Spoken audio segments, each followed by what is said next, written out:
इसको नुकसान भी हुआ लेकिन सीखा नहीं। ये फिर उसी लाइन पर आगे बढ़ चुकी है। आज उत्तर प्रदेश धार्मिक राजनीति का सेंटर बना हुआ है, आप देख रहे हैं। दूसरे लॉजिस्टिक और इंफ्रास्ट्रक्चर पे हम जाएंगे तो डेफिनेटली हिंदुस्तान आज के डेट में 10 साल में कर्जों से लगा हुआ है। दो आयाम हो सकते हैं, क्या इन लोगों के पास रोजगार नहीं है या इतने लोग और गरीब हो गए। तो ये डाटा ये बताते हैं कि सपनों से ही तो यहाँ तक हम पहुँचे हैं। तो क्या जो पहले का भारत था, इनसे आने से पहले का भारत था, वो ज़्यादा आत्मनिर्भर भारत था? ये सवाल जनता ही बता पाएगी। और ये सरकार जो तीसरी बार आई है, ये धर्म के नाम पर इसको सीटें भी कम हुई। इससे नमस्कार, आप देख रहे हैं 4PM, मैं आपके साथ रवि सरकार। एक इंटरव्यू में पीएम मोदी कह रहे हैं कि मेरी ऊर्जा बढ़ चुकी है, मेरे सपने बढ़ चुके हैं। बतौर प्रधानमंत्री का अनुभव जो 11 साल का रहा, वो इंटरव्यू में बताते और जाहिर करते हुए दिखाई दे रहे हैं। पीएम मोदी ये भी कह रहे हैं कि तीसरा कार्यकाल अब और ज्यादा बड़ा होने वाला है। तीसरे कार्यकाल में कई बड़े फैसले से लेकर कई बड़े संकल्प है जिनको पूरा करना है। लेकिन सवाल ये है कि 11 सालों के भीतर देश के सपने कितने बड़े हुए, या फिर देश कितनी उन्नति की ओर बढ़ा, देश विकास कर रहा है, या फिर तमाम ज्वलंत मुद्दे या फिर जो जरूरी मुद्दे हैं उन मुद्दों को दरकिनार करते हुए सिर्फ और सिर्फ प्रचार प्रसार किया गया। इन्हीं तमाम चीजों को लेकर बातचीत करते हैं। मेरे साथ जावेद अहमद जी हैं, जो कि जर्नलिस्ट भी हैं, यानी कि सीनियर पत्रकार भी, और इसी के साथ साथ वक्त को लेकर भी तमाम चीजों पर जानकारी लेते रहते हैं, काम करते रहते हैं। और इन दिनों तो वक्त का मुद्दा काफी ज्वलंत है, चाहे उत्तर प्रदेश की राजनीति की बात करें या फिर ये पूरा मुद्दा जब संसद में बिल लाया जाता है, संशोधन की बात की जाती है, तो चर्चाओं में बन जाता है। इस पर भी जानकारी लेंगे और चर्चा करते हैं आगे। सब बहुत स्वागत है आपका जावेद जी।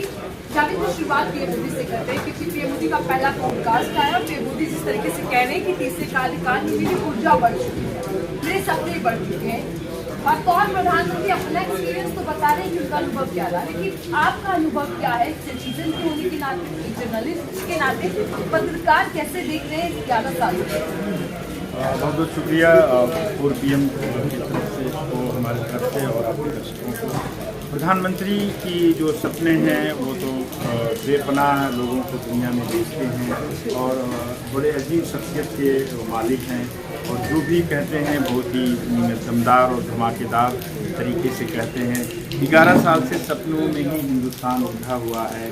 हर साल जब भी वो आते हैं कि नए सपने के साथ आते हैं और पिछले सपने के बारे में कुछ वो देखा जोखा नहीं देते हैं। मिसाल के तौर पे अगर तालीम की फील्ड में बात की जाए तो हिंदुस्तान 10 साल में एक कमर्शियल कंज्यूमर हब बना है, जो हमारे बच्चे 25 लाख से ज़्यादा तादाद में बाहर जाते हैं तालीम हासिल करने के लिए, और तालीम बहुत महंगी हो गई है। दूसरे लॉजिस्टिक और इंफ्रास्ट्रक्चर पे हम जाएंगे तो डेफिनेटली हिंदुस्तान आज के डेट में 10 साल में कर्जों से लगा हुआ है, और हमारी आने वाली जनरेशन जो है बेरोजगारी, तालीम के लिए बढ़ी हुई फीस और अनियमितताएँ यानी नकल का होना, काफी की चोरी होनी, तमाम ऐसी चीज़ें आई हैं जो अव्यवस्था से आम जनमानस बिल्कुल परेशान है। तरक्की हुई है डिजिटल मोड में, पेमेंट को लेकर तो बड़ी वाहवाही मानी जाती है, तो तरक्की हुई है, बेशक तरक्की हुई है। लेकिन क्या आम आदमी जो 80,000 आंकड़े, 80 करोड़ के आंकड़े की बात है, जो लोग जो हैं राशन से, सरकार के फ्री राशन पे निर्भर हैं, इसके दो आयाम हो सकते हैं। क्या इन लोगों के पास रोजगार नहीं है या इतने लोग और गरीब हो गए। तो ये डाटा ये बताते हैं कि सपनों से ही तो यहाँ तक हम पहुँचे हैं। तो क्या जो पहले का भारत था, इनसे आने से पहले का भारत था, वो ज़्यादा आत्मनिर्भर भारत था? ये सवाल जनता ही बता पाएगी। और जो बात उनकी पॉडकास्ट के तमाम मीडिया में आती है, उनके पास विरोधी दल में ऐसा चेहरा नहीं है जो उनको जवाब दे या उनको काउंटर करे। इसका उनको सबसे बड़ी लाभ और बढ़त है। इधर जो है धर्म का बाजार बढ़ा है, धर्म के नाम पे राजनीति में बहुत दिलचस्पी पैदा आई है। और देखा जाए तो ये सरकार जो तीसरी बार आई है, ये धर्म के नाम पर इसको सीटें भी कम हुई, इससे इसको नुकसान भी हुआ, लेकिन सीखा नहीं। ये फिर उसी लाइन पर आगे बढ़ चुकी है। आज उत्तर प्रदेश धार्मिक राजनीति का सेंटर बना हुआ है, आप देख रहे हैं कि आप महाकुंभ इतना बड़ा इनका मकबूल और बहुत ही मान्यता प्राप्त इनका पर्व है, उसमें भी वक्फ और मुसलमान की भी बात होती है। तो क्या कोई भी सियासत या कोई भी ताबीर या कोई भी इबारत बगैर मुसलमान और वक्फ का नहीं हो सकता? बिल्कुल हो सकता है। जब तक हिंदुस्तान में राजनीति में मजहब की बात होगी तो हमारे सपनों के देखने के अलावा मेरे पास कोई ऑप्शन नहीं है। और पत्रकारिता की बात है तो पत्रकारों की स्वतंत्रता पे हमला है। हमारे पत्रकार आप देखेंगे बहुत सारे लोग जेल में हैं, उनको लिखने पढ़ने की आज़ादी नहीं है। तो क्या ये एक विकसित भारत का एक चेहरा है? अगर ये चेहरा है तो इसको समझना होगा। संविधान की जो बात है, संविधान पे घोर हमला है। संसद के अंदर, संसद के बाहर हमें संविधान के मूल्यों को भी समझना होगा। प्रधानमंत्री जी की उनकी कामयाबी उनके तमाम 10 साल और आगे का साल तभी माना जाएगा कि संविधान के मूल्यों को बचा सके। इस संविधान ने उनको एक अदने सियासी आदमी से लेकर मुख्यमंत्री और प्रधानमंत्री का मौका दिया। क्या संविधान नहीं होता 750 वर्ष वाला पहले, या जो हमारी तमाम जो ऐसी व्यवस्थाएं थी जिसमें जात धर्म जातियों का अनटचबिलिटी थी, तो संविधान ने जो हमें दिया, इस देश को यहाँ तक लाया कि हर वर्ग के लोगों को मौका है।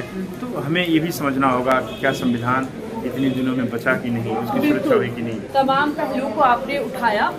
जावेद जी, आपने क्योंकि आप वक्फ बोर्ड को लेकर ज़्यादा जानकारी रखते हैं, काम करते रहते हैं, और आपने कहा कि महाकुंभ का मेला लग रहा है, लेकिन वहाँ भी इस मुद्दे को खूब हवा दिखा है। सूबे के मुख्यमंत्री, उत्तर प्रदेश के मुख्यमंत्री योगी आदित्यनाथ साफ ये कह रहे हैं कि वक्फ के नाम पर कब्जा बिल्कुल बर्दाश्त नहीं किया जाएगा और ऐसा करने वालों से 1 इंच भी जमीन उनके हिस्से में नहीं दी जाएगी, बल्कि हिसाब किताब किया जाएगा। इस बयान को लेकर आप क्या राय है? मुख्यमंत्री के बयान को दो तरह से देखा जा सकता है। मुख्यमंत्री की जो गरिमा है, जो संवैधानिक सीट है, इसकी तो एक दो तरह से देखा जा सकता है। मुख्यमंत्री जी की जो छवि है उत्तर प्रदेश में एक बहुत ही दबंग और मजबूत शासन और प्रशासक के तौर पर भी देखा जाता है। तो क्या वक्फ संपत्तियों में पिछले 2 दशक या 3 दशक से जिस तरह की लूट हुई है, उनके जिम्मेदार पे कार्रवाई करेंगे? उनको भी आए हुए 6 साल हो गए।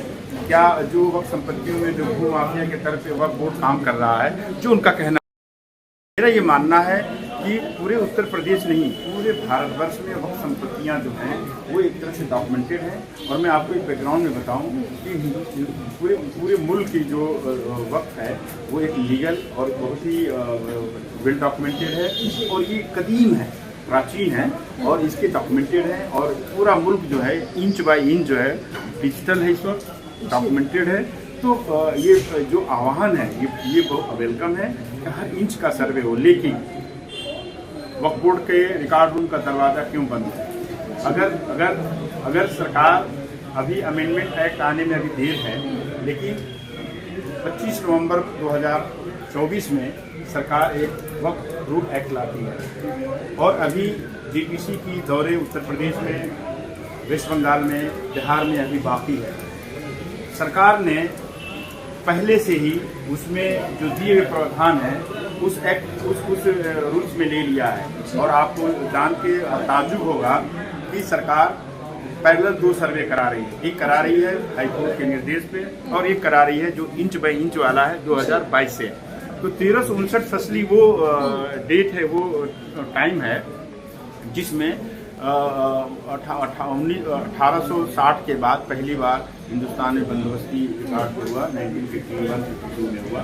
इसके बाद से जो मूल रिकॉर्ड है वहीं से वेरीफाई होता है।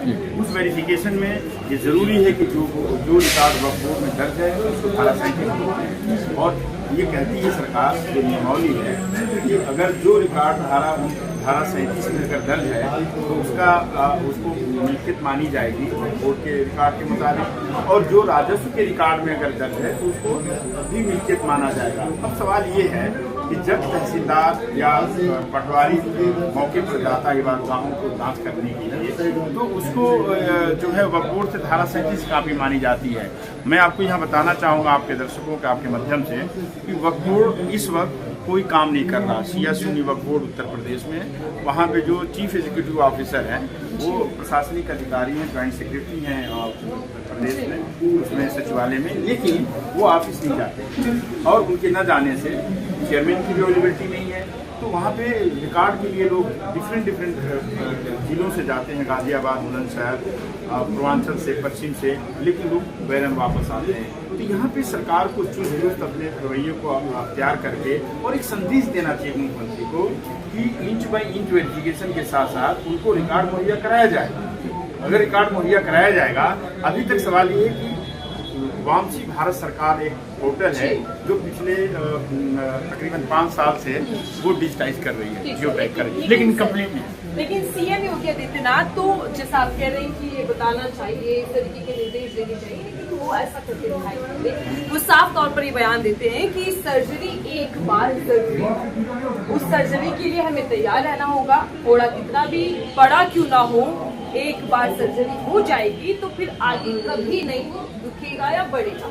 यानी कि वो सीधा वन टू बात कर रहे हैं कि जो भी 1 इंच की भी बात करेगा वक्फ बोर्ड को लेकर, उसे सीधा जवाब दिया जाएगा। एक बहुत स्पष्ट है मुख्यमंत्री जी के इस जो वक्तव्य का मैं समर्थन करता हूँ। उसके पीछे रीजन है, जब 1359 फसली की बात करेंगे, ये थोड़ा सा विस्तार वाली बात है। 1359 फसली वो रिकॉर्ड है जो लैंड एवोल्यूशन एक्ट आया, रिवोल्यूशन एक्ट आया उत्तर प्रदेश में। ये वो डेट है जिसमें मुसलमानों की जो दान की हुई संपत्तियां थी वक्त, उसमें जब जैसे मान लीजिए आपका 100 एकड़ जमीन था तो उसमें प्रोविजन था कि आप 15 एकड़ से ज़्यादा जमीन नहीं रख सकते, तो उस 100 एकड़ में 20 एकड़ जमीन वक्त भी रही होगी। तो रिहेबिलिटेशन की बात सरकार ने किया। मिसाल के तौर पे बिजनौर में और पीलीभीत में ऐसे मैटर आए हैं कि सरकार 430 एकड़ जमीन 1890 में वक्फ हुआ था, वक्फ बाई डीड हुआ था, और 1951 में इस लैंड एवोल्यूशन एक्ट के तहत उस जमींदार से ले लिया जाता है। लेकिन 1359 फसली में वो रिकॉर्ड आज भी वक्फ और खुदकाश दर्ज है। इस दर्ज होने के बावजूद भी उससे ले लिया गया और पाकिस्तान से आए हुए लोग उनको पट्टा कर दिया गया। लेकिन 2011 में उसके परिवार के लोगों ने दस्तावेज जिला अधिकारी को दिया तो वो जो है पाया गया कि ये वक्फ है। अब उसको फिर 2018 में वक्फ से निकाल दिया गया और प्रभावी लोगों ने कर लिया, निकाल लिया। सवाल ये है कि 1359 को अगर आधार मानते हैं तो सरकार ने जो गैर तरीके से अधिकृत किया है उसको भी वापस करना होगा, और जिन जमीनों पे, सरकारी जमीनों पे अगर वक्फ की चीज है तो उसको भी वापस करना होगा। लेकिन अभी भी कानून जो है 1995 अमल में है, तो आपको कानून और संविधान के दिए हुए शक्तियों का आदर करना चाहिए और ऐसी बात न करें जिससे द्वेष और गलत नैरेटिव पैदा हो, लोगों में डर पैदा हो। डर की राजनीति महाकुंभ से नहीं होना चाहिए। ऐसे में सवाल ये है ना कि वक्फ के नाम पर सिर्फ एक राज्य में सियासत नहीं बल्कि पूरे देश में देखी जा रही है। केंद्र सरकार अगर एक बिल लाती है, संशोधन की बात करती है, तो फिर आपत्ति इतना ज्यादा विरोध भी देखने को मिलता है। हाँ, आपत्ति की वजह 3 वजह। पहली वजह यह है कि वक्फ को अब उम्मीद पढ़ा जाएगा। वक्फ एक अरबिक वर्ड है, शब्दावली है, वो मीनिंगफुल है, सेंसिटिव उसकी, अब उसको उम्मीद पढ़ा जाएगा। जैसे इलाहाबाद को प्रयागराज पढ़ा जाएगा, मुगल सराय को दीनदयाल उपाध्याय पढ़ा जाएगा, तो ये एक्सेप्टेबल नहीं है। एक और उसमें चेंज है कि एक 5 साल का मुसलमान वक्फ क्रिएट कर सकता है और वक्फ इस्तेमाल कर सकता है। तो ये कौन डिसाइड करेगा कि 5 साल का मुसलमान या 20 साल का मुसलमान? आप एक शख्सियत की नाम जानती हैं, धर्मेंद्र, इनका नाम ऑफिशियल जो है, दूसरी जब शादी कर रहे थे तो इनका नाम कलीम है, तो ये वक्त यूज कर सकते हैं। तो ये दूसरे के प्राइवेट अफेयर, मुस्लिम वक्त एक है, मुस्लिम का प्राइवेट अफेयर है, इसमें संपत्तियों के साथ साथ इससे प्रॉब्लम है मुसलमानों। और क्या इसके जरिए सिर्फ मुसलमानों पर छूट दी जा रही है? और डायरेक्टली हम मान सकते हैं कि जो हमारे संविधान, जो संविधान के जरिए जो आर्टिकल 26 और 27, 28 और 30 में प्रोविजन दिया है सबके मजहब की प्रैक्टिस करने के लिए, और ये कंटिन्यूअस प्रोसेस से सदियों से वक्त की प्रक्रिया आई है दान देने के लिए, तो ये वक्त जो है लीगल है और ये वाकिफ के मंशा से है, इसका सरकार का अधिकार नहीं हो सकता। इसका मतलब आप अपने संविधान को वायलेट करते हैं। आप अगर ये कानून ऐसा लाते हैं तो संविधान के दिए हुए एक माइनॉरिटी या उसके रिलीजियस माइनॉरिटी को आप वायलेट करते हैं, तो ये बड़े हैं। दूसरा ये है कि आप आप कोई भी कानून रिट्रोस्पेक्टिव नहीं होता है। रिट्रोस्पेक्टिव मतलब जैसे आज से कानून कोई आया 2024 अमेंडमेंट एक्ट आ रहा है, तो उसका रिट्रोस्पेक्टिव कहते हैं कि तमाम वक्त संपत्तियों को 1359 से तक की संपत्तियों का हम वेरिफिकेशन करेंगे। तो आप बताइए 300 वर्ष पुरानी मस्जिद होगी या कब्रिस्तान होगी, वाक़ा होगी, वक्फ बाई यूजर मस्जिद भी है, वक्फ बाई टेम्पल मंदिर भी है। तो जो स्वच्छता है इसका आप इसका खनन कर रहे हैं, तो आपको बैलेंसिंग लाना होगा। इन्होंने 44 से ज़्यादा इसमें अमेंडमेंट है, छोटे बड़े मिला के 135 अमेंडमेंट है, यानी उसका वजूद खत्म हो गया। ये जो है एक्चुअल में देखा जाएगा तो 2013 अमेंडमेंट एक्ट के बाद 2024 का आया है। ये 1995 के एक्ट का अमेंडमेंट है, लेकिन इसमें कुछ उसका क्रक्स जो है बचा नहीं, उसके पूरे चीज़ों के साथ छेड़छाड़ है। तो सरकार की मंशा अगर स्मार्ट लोगों को ट्रांसपेरेंट बनाना है, 2013 में महिलाओं को अधिकार है। ठीक है, मैं आखिरी सवाल आपसे कर रही हूँ, क्योंकि जब पीएम मोदी तीसरे कार्यकाल का जिक्र कर रहे हैं, बतौर पत्रकार तीसरा कार्यकाल या फिर पूरे भारतीय जनता पार्टी की जो सरकार के 10 साल बीते हैं, आपको कैसे लग रहे हैं? मैं चंद अल्फाजों में आपसे समझना चाहूँ, क्या ये देश की तीसरी सरकार रही, क्या जनता के लिए काम किया या फिर देश के लिए खातिर रही सरकार? देखिए, सरकारों के अपने एजेंडे होते हैं, पॉलिटिकल एजेंडा से आप हम सहमत नहीं हो सकते हैं, लेकिन जो विकास का रथ होता है वो पहले से आता है। तो जो पूर्व सरकार थी, मनमोहन जी की सरकार थी, उसने इकोनॉमिक रिफॉर्म पे बुलंदियों पे ले गई, जिस पे आज आप देखते होंगे कि हम स्टेबल हुए। हाँ, इस सरकार ने महंगाई को नहीं रोक पाई। इस सरकार ने जो काम किए इंफ्रास्ट्रक्चर में वो भी बहुत शानदार रहा। डिफेंस सेक्टर में जो काम किया इन्होंने बेहतर किया, लेकिन स्पेस टेक्नोलॉजी में अच्छा काम किया। लेकिन बच्चों के लिए जो बच्चे पढ़ाई सस्ती होनी चाहिए, इस 10 साल में जो सौगात मिला है, पढ़ाई बहुत महंगी हो गई। पढ़ाई बहुत महंगी हो गई। एक तो ऐसी है जो सीट कम है सरकारों के लिए, मेडिकल में आपने देखा, इंजीनियरिंग में देखा, या जो नौकरियां हैं वो कम हुई हैं। तो सरकार को रोजगार सृजित में कहीं न कहीं उसकी कमी। मैं छोटी सी चीजें याद दिला रही हूँ जिन पर सरकार आई थी, बेरोजगारी, महंगाई, भ्रष्टाचार जैसे मुद्दे अभी भी लोग उठाते रहते हैं। इन मुद्दों पर सरकार फेल हुई, पास हुई या काम अभी किया नजर आता है? देखिए, कहते तो हैं कि भ्रष्टाचारियों पे अंकुश लगा है और दिखता भी है, लेकिन वो बायस अप्रोच लगती है। कुछ तो ऐसे भी हैं जो उनके भी दल में है, सरकार में है, जो विपक्ष में है। तो सरकार ने भ्रष्टाचार को खत्म करने की पहल की है, लेकिन उसने एक बैलेंसिंग अप्रोच में कहीं कमी है। दूसरी मैकेनिज्म ये है कि जब तक आप सबको शिक्षा जो समान अधिकार है, हेल्थ सेक्टर में बड़ी चुनौतियां हैं, और आखिरी इसकी जो कड़ी है, जो एक बेहतर जो लोगों में डर खौफ नहीं होना चाहिए, सबका साथ सबके विकास। किसी भी माइनॉरिटी हो, मणिपुर की हो या उत्तर प्रदेश में बहराइच हो या संभल हो, आपके प्रति लोगों में डर क्यों है? डर नहीं होना चाहिए। और सरकार पॉपुलर है, रिजल्ट की बात करती है, लेकिन आप अभी रिजल्ट से बहुत दूर हैं और कोशिश इनकी जारी रहनी चाहिए। हमें उम्मीद है कि जो इनका एजेंडा है, धर्म और मजहब से हट के रोजगार, शिक्षा, हेल्थ और लोगों के भयमुक्त समाज बनाने में ये अच्छी सरकार साबित हो सकती है। ठीक है, धन्यवाद हमसे बातचीत करने के लिए। भयमुक्त और भय, ये अल्फाज आपने कई बार सुने होंगे। भारतीय जनता पार्टी का कार्यकाल देखा गया है, कई आरोप लगते रहे कि भय का माहौल बनाने की कोशिश की जा रही है। राहुल गांधी भी बात कहते दिखते हैं, लेकिन आपकी राय क्या है? बताइएगा कि इस बातचीत को लेकर आप क्या सोचते हैं? क्या भारतीय जनता पार्टी भय का माहौल बनाना चाहती है या फिर सही दिशा में काम कर रही है जिससे देश आगे बढ़ा? आपकी राय कमेंट बॉक्स में लिखकर बताइएगा। देखते रहिए 4P, पहले आपके साथ।